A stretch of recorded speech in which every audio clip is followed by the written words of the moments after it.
Olá a todos, sou o professor Inácio Poveda, professor titular da Faculdade de Direito do Largo de São Francisco e atualmente ocupo o cargo de procurador-geral na Universidade de São Paulo e também de superintendente de Relações Institucionais da nossa universidade. Inicialmente, eu gostaria de parabenizar a Pró-Reitoria de Graduação, na pessoa do nosso pró-reitor, o professor Baracá, e da pró-reitora adjunta, a professora Maria Vitória Badra Bentley, pela iniciativa de organizar, mesmo que remotamente, este 6º Congresso de Graduação, que dá continuidade a uma sequência exitosa de encontros, infelizmente interrompida no ano passado por conta da pandemia do Covid-19. Gostaria também de cumprimentar todos os que nos assistem de forma remota, augurando para que a rica programação organizada para o evento seja do proveito de todos. O tema do Congresso, a USP e o desafio da reinvenção, é muito feliz e sugestivo, pois a reinvenção é mesmo um desafio que nos arranca das garras do marasmo e de um burocratismo paralisante. Não que seja necessário renegar a qualquer custo o passado ou relegar ao esquecimento as experiências acumuladas, muito menos rejeitar a nossa identidade secular como universitas studiorum, universalidade de estudos, termo do qual deriva o nosso vernáculo universidade, que diferenciou as nascentes universidades na Europa dos séculos XI e XII das escole, das escolas auto-medievais.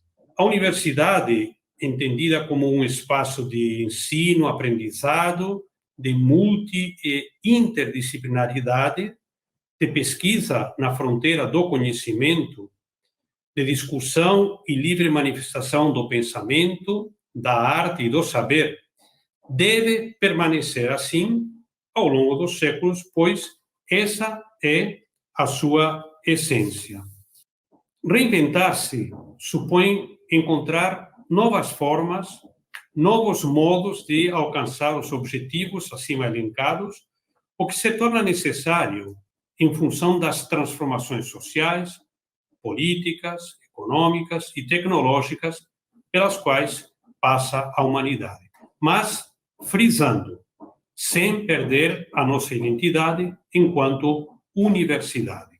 Nesse sentido de reinvenção, lembro que a Carta de Lei de 11 de agosto de 1827, que criou os 2 primeiros cursos jurídicos no Brasil, logo após a sua independência, um em São Paulo e o outro em Olinda, começando primeiro o de São Paulo. A Carta de Lei, falando da composição do corpo docente, usava a expressão lente catedrático e lente substituto. Poderíamos dizer que foi como que o primeiro desenho de carreira docente.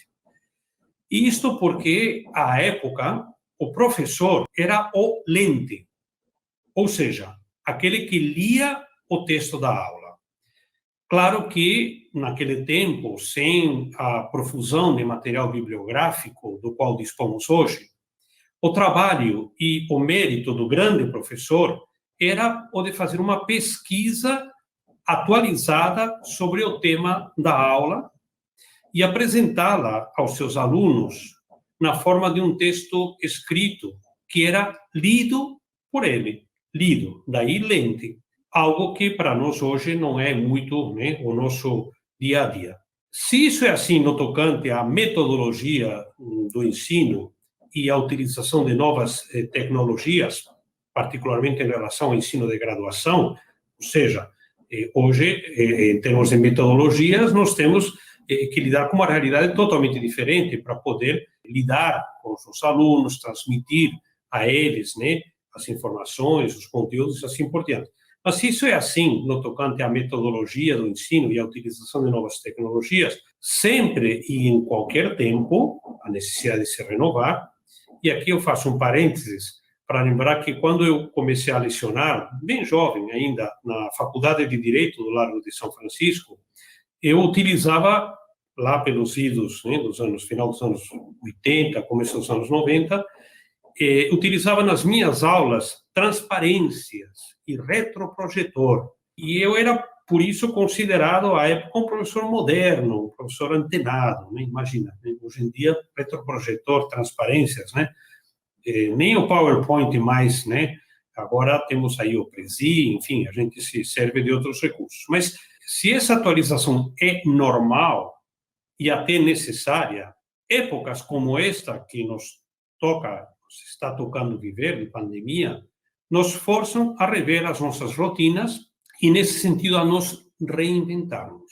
Numa perspectiva jurídico-constitucional, no âmbito estrito do direito brasileiro, a Constituição Federal de 1988, ao falar da educação na seção 1ª do capítulo 3º, trata das universidades no artigo 207, preceituando que elas, aspas, obedecerão ao princípio da indissociabilidade entre ensino, pesquisa e extensão, enumerando assim as suas 3 atividades fim. Essa é, portanto, podemos dizer, a moldura, né, como a do quadro que eu tenho aqui atrás, a moldura jurídica dentro da qual se insere a nossa atividade enquanto universidade e enquanto docentes universitários. Para esta minha palestra, o professor Baracá me sugeriu o título Aspectos ético-jurídicos do ensino de graduação no contexto da pandemia do Covid-19. Embora a ética e o direito tenham as suas esferas próprias, sabemos que existe entre elas uma área de intersecção, na medida em que muitos reclamos da ética ganharam, ao longo dos tempos, uma roupagem jurídica. Assim, a título de exemplo, o dever ético-moral de dizer a verdade ganha a sua versão jurídica, quando em falta, nas figuras do perjúrio e da calúnia tipificadas em nosso direito penal. Especificamente para a realidade que nos ocupa, do ensino de graduação e da nossa atuação universitária como um todo, para além das questões estritamente jurídicas, enquanto servidores públicos que têm direitos e deveres, gosto de sublinhar o lado dos deveres, existem também questões éticas que estão relacionadas ao nosso trabalho e à nossa condição de membros da comunidade universitária, acadêmica. Interessante notar que a circunstância da pandemia, com todas as suas imposições e limitações, não muda, na essência, essas questões e exigências jurídicas e éticas. Apenas altera alguns aspectos não essenciais, ao mesmo tempo em que, por vezes, potencializa questões ou joga uma luz mais forte sobre determinadas realidades. Por outras palavras, alguns problemas ou situações que vivenciamos neste quase ano e meio de pandemia não são decorrentes propriamente dela. São problemas ou situações que já existiam, mas que ganharam maior entidade ou visibilidade nesta nova realidade remota. Um exemplo, que é ao mesmo tempo um imperativo ético, a necessidade de observar regras de convivência. Ou seja, todas as regras de convivência, imperativo ético, que nós devemos observar e sempre procuramos observar enquanto professores na universidade, essas mesmas regras de convivência, de cordialidade, de educação, de respeito, etc., devem ser observadas num ambiente virtual, num ambiente de ensino remoto. Todas as regras e padrões de conduta, nesse particular, que vivenciávamos ou devíamos observar presencialmente, temos que seguir observando a nossa atuação através de uma câmera. É verdade que a pandemia trouxe para todos nós, de uma maneira geral, algumas consequências também de ordem psicológica, comportamental.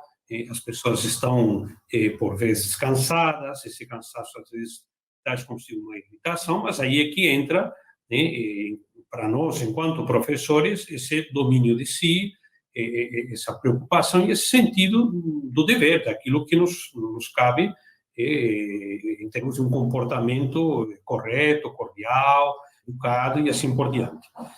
É verdade que para a realização de atividades remotas, como aulas, provas e avaliações nos mais diversos formatos, aferição de presença, etc., todos tivemos que adotar novos padrões.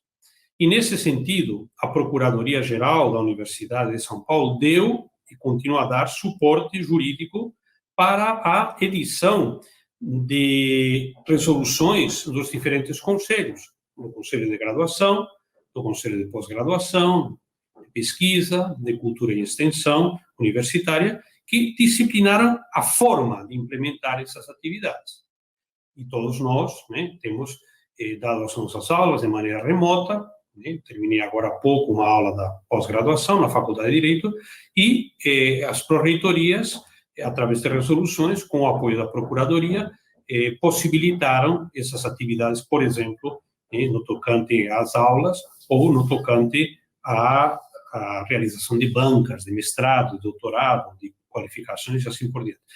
Nesse sentido, foi construído um arcabouço jurídico que possibilitou, nesses últimos 3 meses, e agora adentrando no quarto, dar as nossas aulas teóricas, realizarmos bancas de mestrado, de doutorado, fazermos provas, etc., de modo remoto, quando isso era possível, dando a essas atividades validade jurídica. Foram essas resoluções, possibilitando, por exemplo, a realização de bancas em formato 100% remoto, que deram a essas atividades uma validade jurídica. E também foram equacionadas questões relativas ao uso da imagem, à utilização de materiais didáticos, preservando direitos autorais, exigências relativas à aferição de presença ou de identidade na hora das avaliações, etc., que foram devidamente divulgadas em seu momento, razão pela qual não cabe aqui ficar repetindo. É claro que tudo isso só foi possível, juridicamente falando, pelo caráter de excepcionalidade em que fomos jogados, por assim dizer, pela pandemia do coronavírus. Pois, se não, de outro modo, essas atividades não teriam valor jurídico a possibilitar aprovações e formaturas. Afinal, não somos uma universidade de EAD, ensino à distância. Somos uma universidade de pesquisa com atividades presenciais, na qual, universidade de pesquisa, como sempre lembra o nosso reitor, o professor Varran, o ensino é ministrado aos nossos alunos num ambiente de pesquisa. E por sermos uma universidade de pesquisa e presencial, é que, em termos ideais, devemos procurar voltar às nossas atividades presenciais, observando estritamente os protocolos de biossegurança o antes possível. Na implementação desse arcabouço jurídico antes mencionado, diria que os problemas que têm se colocado e que chegam na Procuradoria são mais questões que demandam bom senso do que questões propriamente jurídicas. Um aspecto importante desse bom senso ao qual estou me referindo é a compreensão das disparidades e desigualdades. Nesse sentido, sabemos que nem todos os nossos alunos têm acesso ao mesmo padrão de equipamentos. Uns dispõem de aparelhos, notebooks, câmeras, microfones, etc., de qualidade. Outros, mal e mal, conseguem acompanhar as aulas através de um celular limitado. E isso, em que pese o esforço de muitas unidades, como foi o caso da minha faculdade de Direito, aqui, do Largo de São Francisco, o esforço de muitas unidades para, num gesto de solidariedade, disponibilizar equipamentos a alunos menos favorecidos socioeconomicamente falando. Nessas situações é que entra o bom senso, antes referido, e a sensibilidade do docente que, na acepção mais sublime do termo professor, procura se desdobrar para fazer com que todos os seus alunos aprendam e, na medida do seu esforço, ninguém fique para trás. Certa vez ouvi de um velho e prestigioso professor do Largo de São Francisco uma afirmação que me marcou e tem me servido de estímulo ao longo dos anos. Dizia ele: professor que só reclama de aluno não é professor. De vez em quando, tudo bem, né? A gente pode ficar aí meio chateado com alguma coisa, mas um professor que reclama demais, talvez tenha que repensar a sua vocação e a sua profissão. Porque é disso que estamos falando, de vocação docente. Ser professor, e mais ainda professor da Universidade de São Paulo, não pode ser apenas ou primordialmente um ganha-pão, por mais importante que isso seja, lógico, temos que viver, mas tem que ser mesmo uma vocação. E essa questão que eu dizia antes, de reclamar dos alunos, é um aspecto também, né, dessa nossa conduta ética, né, e desses nossos deveres éticos jurídicos que a nossa profissão nos impõe.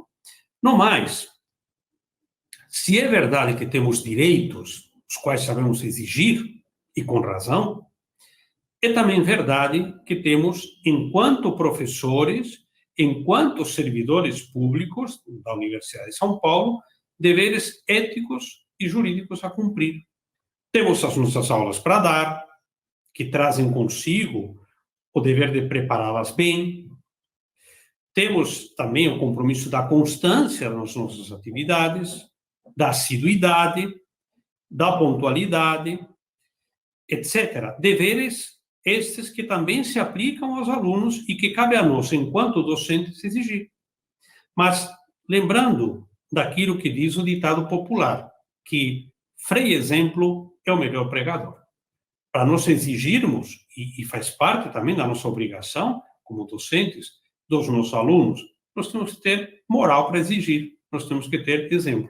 Quer dizer, um professor que não é pontual nas suas aulas, como vai exigir pontualidade dos seus alunos? E a mesma coisa, um professor que eventualmente falta, que eu acredito que isso não aconteça, mas como é que depois pode cobrar de um aluno essa falta de assiduidade? E mais ainda quando, como acontece na Universidade de São Paulo, porque a legislação existe uma presença mínima obrigatória.